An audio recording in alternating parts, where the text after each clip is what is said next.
everyone! Friends, it's our favorite time of the month. Yes, it is! Book haul time! It is indeed. It's a very holistic experience.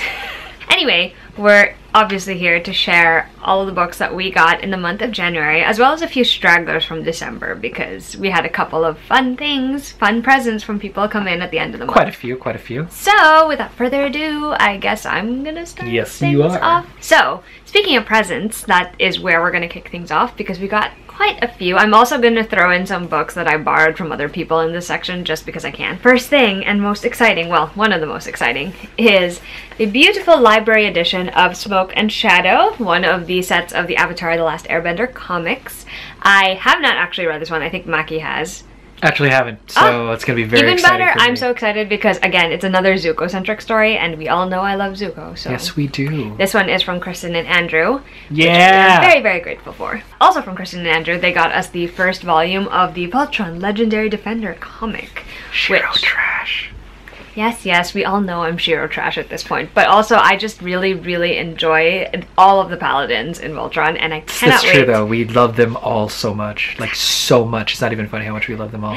So I cannot wait to read this. I actually have no idea what it's about. I'm pretty sure it's just a bunch of, like, sort of back-end stories about what's been going on outside of the main season episodes, so I am looking forward to that one. Also, I borrowed from Kristen Kingdom of Copper by S.A. Chakraborty. This is the sequel to City of Brass. City of Brass is a fantasy that is split into two perspectives. It's a story told from two perspectives. It's told from the perspective of Nari, who is a sort of thieving con artist, and that's how she makes a living. Until the day that she accidentally summons a Jinn warrior to her side and has to journey to the legendary city of Devabad to find out more about who she is. And on the flip side, you also have the Prince of Devabad, Ali, who is studying to be his brother's Quaid, or like bodyguard slash commander basically, and he is struggling to reconcile his personal beliefs with the political manipulations that are going on. That's right. And it's a really, really good series starter. I quite enjoyed it, and I'm looking forward to reading the sequel. And then Kristen had an extra copy of this, so she gave it to me. The Little Black Book of Style by Nina Garcia, which is a book that I used to hear about a lot back in the days when I would watch a lot of reality TV. And I also just really like having books like this in my library, so I'm grateful for having this one. And then, because my sisters are great, they did manage to bring some of the books that I wanted from the Philippines. They brought a couple of the Black Dagger Brotherhood books, so I'm not even gonna put them in order because whatever. Oh, we so have Lover Unbound, Lover Revealed, Lover Awakened, Lover Enshrined. These are just a couple of the books. I'm going to try to acquire the rest of it so I have the first 6 at the very least, but I absolutely adore the Black Dagger Brotherhood series. It is basically set in upstate New York, and it involves, obviously, a brotherhood of vampires and the shenanigans that their existence inspires. It's really great, it's really fun, and I quite enjoy it. And that's the end of that section for me. A friend of ours, Lily, super awesome, love Lily forever and ever, was kind enough to procure, for my sake, I heard, these two lovely books, Lady Midnight and Lord of Shadows, in the same kind of collectory edition format that applies to the softbound sort of covers, where you've got title character on the spine and where combined spines create random panorama. Or is it really random? It's not random because I actually see what the story plot is on the thing. And anyway, so everybody knows I love Everybody this knows series. your Shadowhunter trash. I am extreme Shadowhunter trash at this point in time. Thank you, Lily, for these lovely, lovely gifts. What I did get from Kristen as well, and Andrew, was I would consider this a collector's item. I want to say mass market paperback of Kushail's Dart, very classic fantasy book cover. Adult fantasy book cover. Who ever thought that the only way I'd read Court Intrigue was if it involved some kind of high fantasy angle with, you know, gods and stuff, or angels, whatever. And the libretto slash book, well, the book and lyrics of The Last 5 Years is a musical that is dear to my and many other people's hearts, and the broken, shattered remains of same. Wow. Because everybody that I know loves The Last 5 Years is a huge Jason Robert Brown fan. His music is exquisite. I think he's extremely underrated, because if he were rated as properly as he should, then more people would know about him and love him. But it's a cult favorite. It's a story about a couple who have a 5-year relationship, and they get at the end of their marriage, which is the 5th year, they get divorced. But the story is told from their different viewpoints in going in reverse time. So the narrative from Kathy's angle is from the divorce moving backwards to when they first met, their first date, and from Jamie's point of view is from their first date all the way to the actual divorce, and they only meet in between. It's very clever. It's very, very cleverly written. It's still fresh and awesome, and this is forcing me to stage this in New York for myself and my friends and pay for the rights, because I'm a huge ham. Like, I mean, I'm not even gonna pretend. Like, I will pay Jason Robert Brown through the usual licensing fees and stuff so that I could rent out a coffee shop and sing this with my friends legitimately. Of course you would. Because I am vain. Moving on to, I would like to say, review books. Yes. Right, so we got... Moving on to review books. I actually am going to mention a couple of e-galleys that I got. I never remembered to mention them, so this year I'm going to try to make a concerted effort to actually talk about them, because why not? So the first one that I got via NetGalley is Spin the Dawn by Elizabeth Lim, and basically the pitch for this one is Mulan meets Project Runway. So the main character is named Maya, and she disguises herself as a boy so that she can compete in this competition for a bunch of the tailors that are called to the Emperor's court, and one of the last tasks that is given to them is that she has to make 3 dresses taking qualities from the sun and the moon and the stars, which sounds flippin' fantastic. Cannot wait to read it. I also got an e-galley of Dark Shores by Danielle L. Jensen. So one of the main characters is named Turjana. She is the second mate on a pirate ship.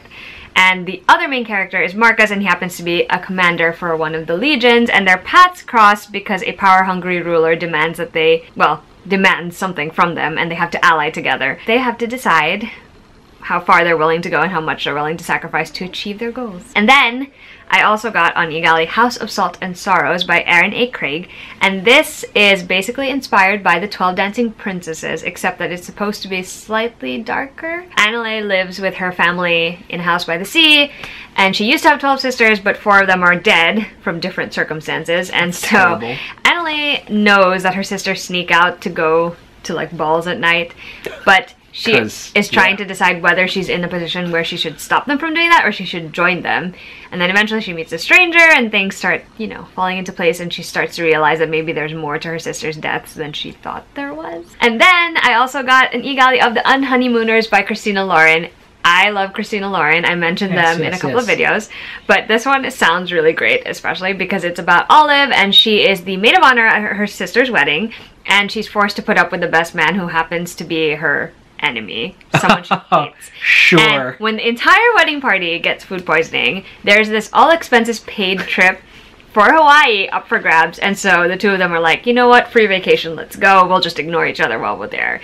But then when they get there, Olive is forced into a position where she has to lie to a coworker and tell the coworker that she's married to Ethan, and you know, things happen. Right up my alley, love it, can't wait. You hear a plot like that and the first thing in my head is, ahoy captain, there be a ship! The last e-galley I'm going to mention is The Key to Happily Ever After by Tiff Marcello.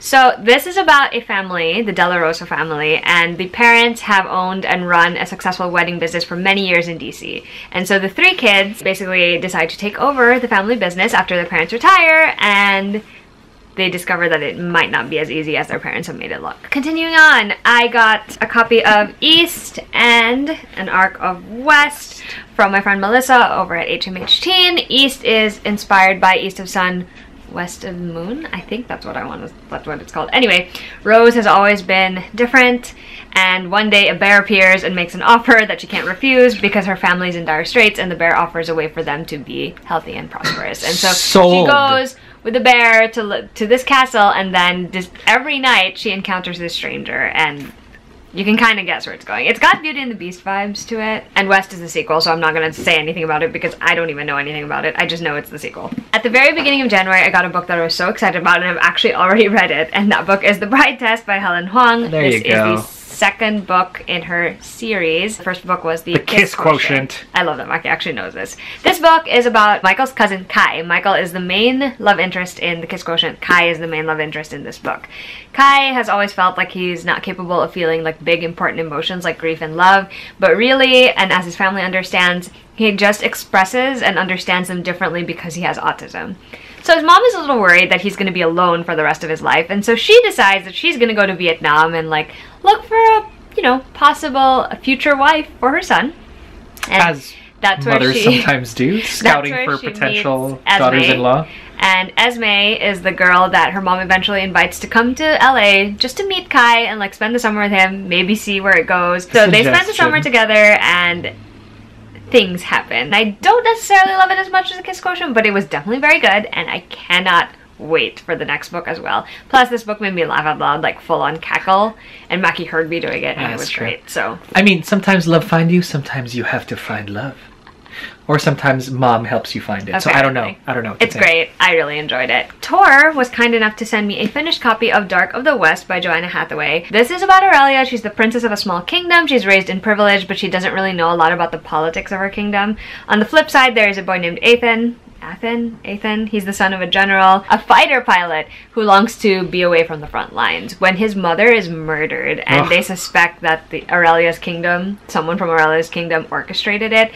Alton is sent to spy on the queen and her children, and sparks fly between him and the princess, and so they have to figure out how they're going to stay loyal to their families but also to each other. Next we have a book I'm so excited about. It's We Hunt the Flame by Hafsa Faizal. I've known Hafsa for a while now because of blogging, and I think it's so great that she's finally going to have her debut novel published this year. This one also has a couple of different perspectives. First is Zafia. She's a hunter that disguises herself as a man when she goes hunting in the enchanted forest in order to feed her people. And there's also Nasir, who is the Prince of Death, who basically assassinates anyone who wants to defy, or who defies his father, the king. Wow. So their paths cross when they are given a very similar mission. They have to retrieve this magical artifact that is going to be able to save their kingdom and restore magic. And yeah, they realize that there is a greater evil afoot. I cannot wait to read it. I'm so excited. That sounds cool. I would like to read that. Another book that I also got in the mail and got very excited about and actually already finished reading is Devil's Daughter by Lisa Kleypas. This is the 5th book in the Ravenel series. The Ravenel series has started to feature cameos from another series by Lisa Kleypas that I love, the Wallflower series. In this one in particular, and in the 1-2 books before this, the family and the couple that I love most are in it, which is very exciting. But this is essentially the story of West Ravenel, who has had a not so decent past. He was kind of a troublemaker, sort of scandalous, getting involved in all sorts of adulterous affairs and drunken affairs. And so he thinks he's not worthy of anyone, say, noble-born, like the main love interest in this book, Phoebe, who is the daughter of Sebastian St. Vincent and Evangeline Jenner. And if you have read Devil in Winter, you will know why that's very important. Anyway, Phoebe is a widow with 2 small children, and she at first does not want to like West because West is actually the person who bullied her husband when her husband was still in boarding school. But when she meets him, she can't help but find him charming, very different from what the description was, and sooner rather than later sparks fly. But will they allow their pasts to get in the way of them being together? Remains to be seen, so you'll have to read it. I had so much fun reading this book. I devoured it in one sitting, and I cannot wait for everyone else to read it too. So many yellow books in this haul. Next is 99% Mine by Sally Thorne. The lovely people over at William Morrow sent this one to me. If you know the name Sally Thorne, or if she sounds familiar to you, that's because she wrote The Hating Game, which is a very popular book. I liked it, okay, but I didn't exactly love it. The reason why I think this one is a little more promising is because the main character has a thing for her brother's best friend. That is the trope I live for. It's basically about Darcy. She and her twin brother have inherited this like rundown property from their grandmother, and so they call in the brother's best friend to help them fix it up and like make it livable again. And so Darcy decides that she's gonna put herself in the path of this guy yet again.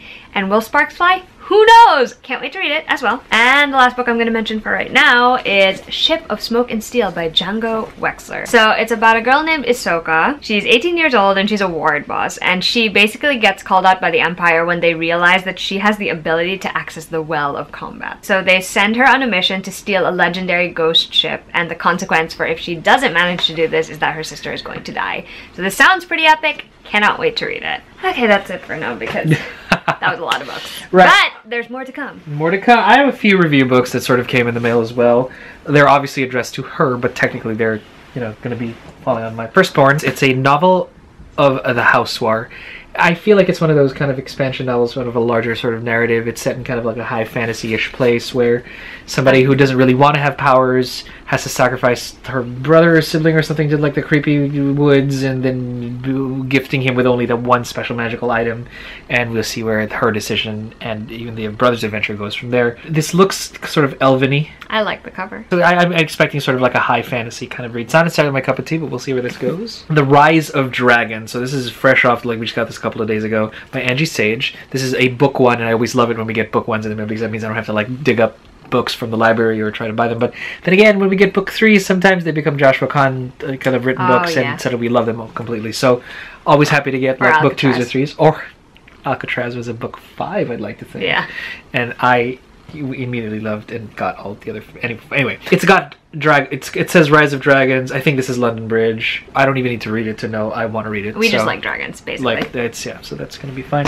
And then, to my absolute delight, Secrets of Topsy in paperback form, which I've already have a review on, and we had the sequel, Secrets of Topsy: The Extremely High Tide. It's a story about a kid who moves to Topsy where absolutely nothing makes sense. In fact, when he moves into Topsy, his locker is at the bottom of the swimming pool. And when he actually manages to get to it, he can't open it. So that's what Topsy is all about. It's great because it sort of balances the absurdity of having to move to this insane place where the craziest things happen, beware the cats, whilst balancing the absolutely real and not watered down sort of effects of having to lose a loved one, in this case his mother. So I am very excited. I know, I'm very excited to see what happens next, because this is absolutely, like, is it the same characters? Is it, I don't know, but I'll find out because this is going to be fun. So those are my review books. I have a couple more review things to share, but I wanted to keep them separate because they all came in awesome boxes. We're going to start with this box here, and you might see this cat with wings down here, and if it looks at all familiar to you, that's because that is Toad, and he is a character in Alexandra Bracken's middle grade series. And this box is themed after the newest book in that series, which just came out. It came out this week. So, let me just unbox for you. There's this shirt, which is my new favorite shirt. It says, everyone has their demons. There is a mirror magnet. Then there's a couple of stickers, which are very cute also. Got the prosperating fox. Yeah, there's the card. This was a really cool thing. That's a favorite. They had a book sleeve in it with Alistair printed on it. And of course, there was a finished copy of The Last Life of Prince Alistair by Alexandra Bracken. This is the second and final book in the Dreadful Tale of Prosper Redding, or the Prosper Redding series. I read Prosper Redding, absolutely enjoyed it. It's a fun romp where a kid realizes that there is a demon inside him because his grandfather broke a bargain with said demon. And so all he wants is to banish this demon back to the demon realm, but there's a lot of other things going on that he doesn't know about, and this demon has plans. So it's really fun. Can't wait to see what happens next. This box is also for a book that has already come out, actually. I'm going to show it to you because it's pretty. It's Dragon Pearl, which is one of the Rick Riordan Presents titles. So, the first thing in this box, or well, the first thing I'm going to show you, is this awesome water bottle, which I'm sure Mackie is going to want to co-op because it's his favorite color. It is my color. And then there are a couple of note cards, which they've sent before in other packages, that have fun facts about the lore and mythology in the book. There is a lollipop, there's a tattoo, and a beautiful finished copy of Dragon Pearl by Yoon Ha-lee. This is a space opera that has Korean mythology in it. It's about a girl who goes after her brother when her brother is labeled a deserter because he's off to find the Dragon Pearl, and so she wants to investigate that because it doesn't sound like him.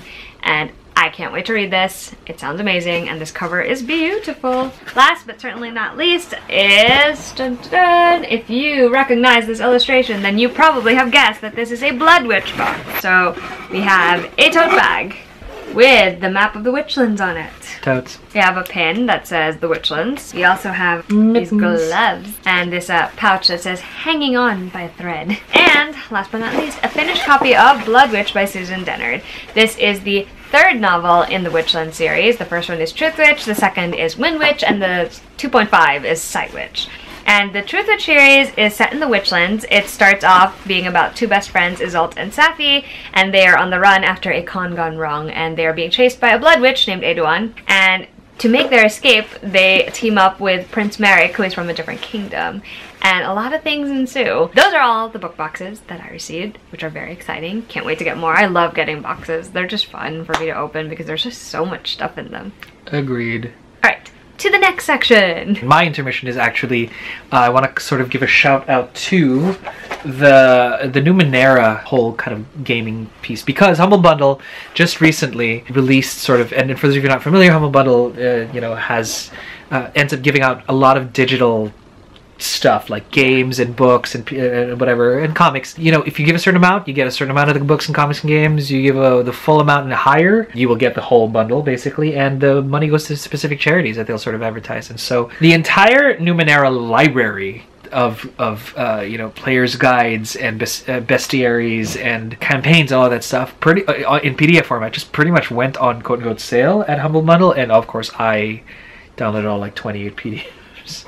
Because it's great, and so they're all sitting in my iPad right now. This wasn't included because I think this is more like a starter set, but anything and everything Numenera is finally at my fingertips. Yay. So that will enhance future games and inform future games. Yes, I'm talking about, again, the Shadowhunters game that I'm trying to put together. It'll be fun. It'll be absolutely fun, and so we'll see how much that can help as we build that out. So yeah, I just wanted that to be the shout out. So we now move on to the books that we bought, and I want to jump straight from my Humble Bundle purchases to what is now just sort of like a comic book haul. I didn't buy these, but I figured it made sense to put these in the comic book section. For Christmas, Alexa's mom got me volumes 4, 5, and 6 of Trece, and it's written by Filipino artists about a woman named Alexandra Trece, who basically is sort of like a PI in the Philippines, and it has a third eye and can see sort of all of the supernatural stuff. So it's based on Philippine mythology with a kind of a very modern take.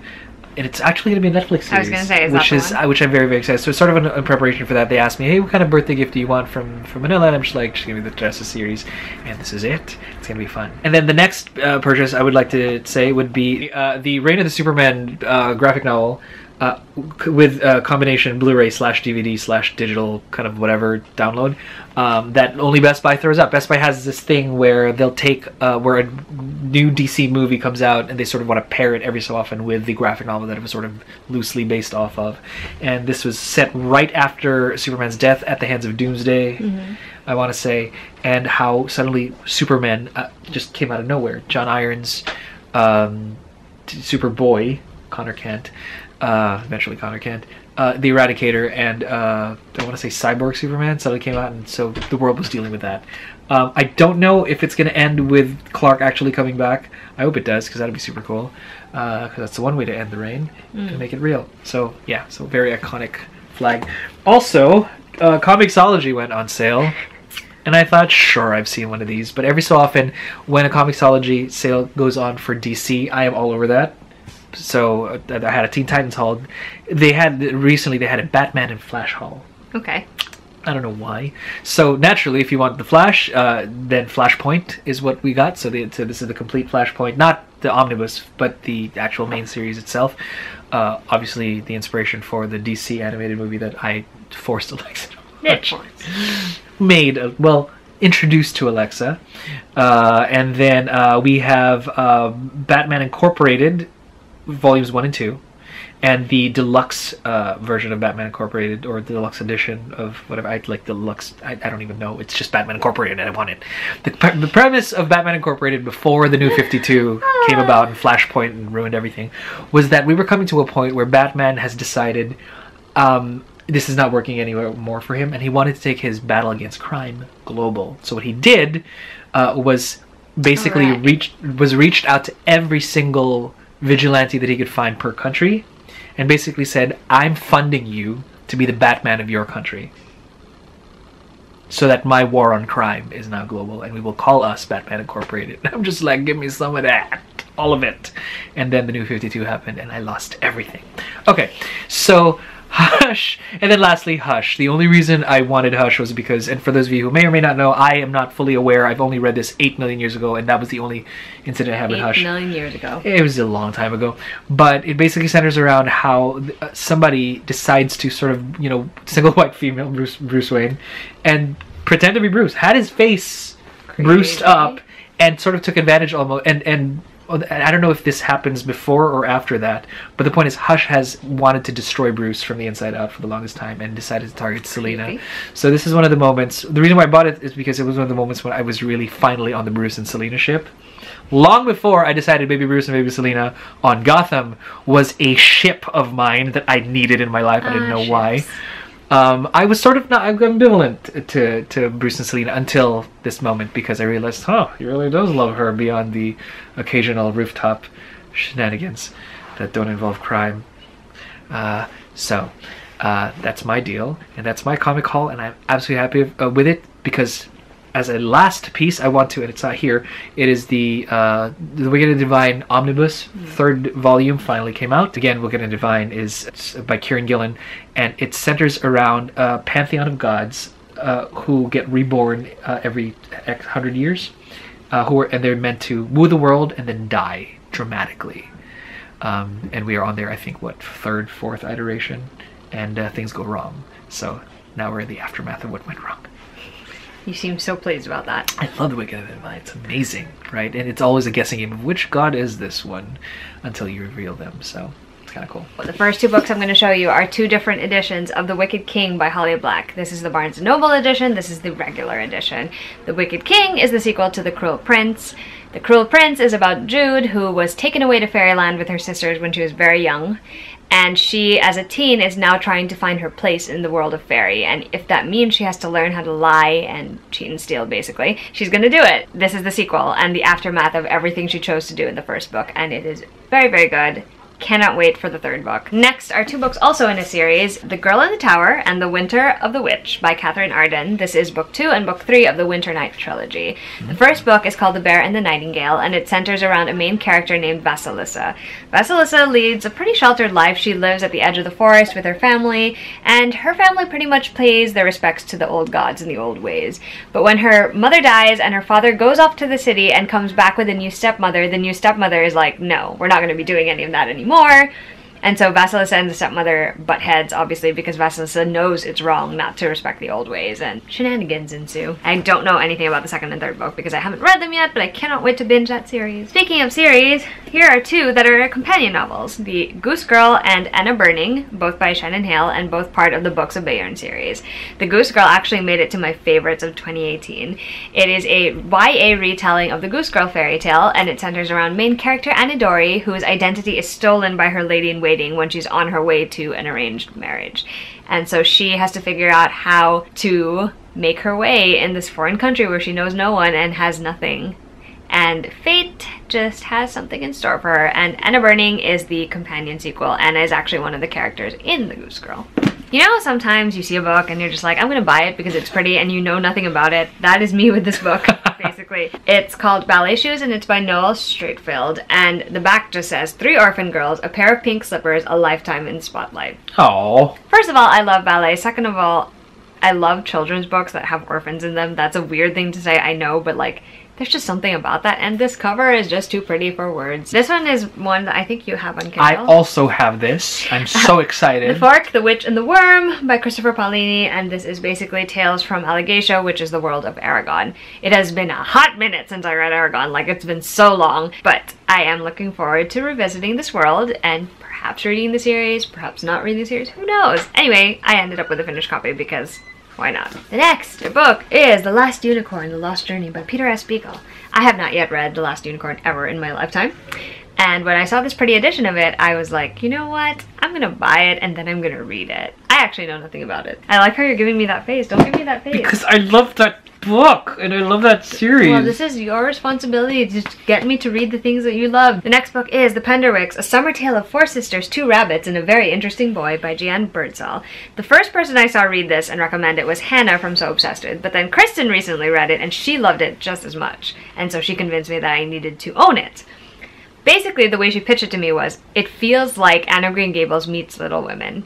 Ooh. And if you know me, you know those are 2 things that I really enjoyed and loved, so I wanted to read it. It's about 4 sisters who live in an estate and all of the adventures they have during the course of a summer. Surprising no one, I have another pretty edition of The Secret Garden by Frances Hodges Burnett. This is a slipcase edition one, and I'm gonna just take it out so you can see the pretty cover. Ta-da! If you don't know what The Secret Garden is about, which I'm sure you probably do, it's about orphan Mary Lennox who lives with her uncle Archibald Craven in this very sort of isolated estate on the moors, and while she's there, she discovers a number of secrets, including a locked-up garden that has not been opened for 10 years. I reread it at the end of last year. Still love it as much as I did the first time. It also was a major bonus that I had Karen Gillan reading it to me in the audiobook edition that I downloaded. Karen Gillan. So good. Next Year in Havana by Chanel Clayton. Again, another one that Hannah has read. Rachel from Hello Charlie has also read and recently loved it. And this follows two timelines. There is Elisa Perez, who is the daughter of someone in Cuban high society. She ends up embarking on a secret affair with a revolutionary at a time of political unrest in Cuba. And then in the modern day, we have Marisol Ferreira, and she's heard a lot of stories about her grandmother's life in Cuba, and so she actually goes to Cuba in order to scatter her grandmother's ashes there. And I have heard nothing but amazing things about this book, and I'm so looking forward to getting to it. The Library Book by Susan Orlean. I really like the spine of this book, and I also really like how it looks. And this is basically Susan Orlean's novel about the LA Public Library fire that happened. Ooh. And it also explores libraries, what they mean to people, what they mean in our everyday lives now, and I really love the idea of that and cannot wait to read this. Remember how I said that sometimes you just buy books because they're pretty? This one I bought because it was pretty and it kept popping up on Instagram and I just couldn't resist. So this is The Binding by Bridget Collins. It's about a young man who gets an invitation to become an apprentice bookbinder. And in this world, when you are a bookbinder, you're capable of taking people's memories, binding them into books so that they'll forget about them. And the whole plot twist in this one is that the main character discovers that there's a book with his name on it. Oh, that's cool. Very, very cool. And it sounds amazing. Cannot wait to read it. The first book that I actually bought this year is a classic, and it's Middlemarch by George Eliot. It is essentially a very, very long story told from multiple perspectives about a town before a reform law is passed. And that's really all I know about it. Circe by Madeline Miller, which is a fictional take on the story of Circe, who, if you're not familiar with Greek mythology, she is the sorceress on an island that Odysseus encounters. Cannot wait. I've heard a lot of good things about this one, specifically from Madeline and Melanie. City of Brass, which I actually talked about Kingdom of Copper earlier because I borrowed it from Kristen. This is the UK edition of the first book. Since I already talked about it, I'm not going to talk about it some more, but suffice to say, you should definitely check it out. And last, but of course certainly not the least, is Leigh Bardugo's latest book, King of Scars. I loved it. I read it already and it's so good. So this is a story about Nikolai Lantsov, who was a secondary character in the Grisha trilogy. It basically explores the fallout of the events of the Grisha trilogy, the original trilogy, the after effects of it, how Nikolai is managing that, and a whole host of other things. And it turns out that there is something evil afoot, as always, and it's so good. I really can't talk about it more without spoiling it for Mackie because he hasn't yet read the rest of At least I know he lives. Stuff. I quite enjoyed it. I especially loved Nikolai so much more than I already loved him, and I loved him a lot after the first series, so cannot wait for everyone else to read this. Cannot wait for Mackie to get to it. I'm so glad I own it. Also, it's very pretty. Oh, pretty, pretty, pretty. And with that, we finally come to the end of this book haul, which has been massively long, but we hope you enjoyed it anyway. Did you guys get any exciting books in the month of January? Did you also pick up a copy of King of Scars? Do let us know in the Any new comics, guys? That's all that we've got for this video. We're so grateful that you guys continue to watch our videos. Till the next time, bye!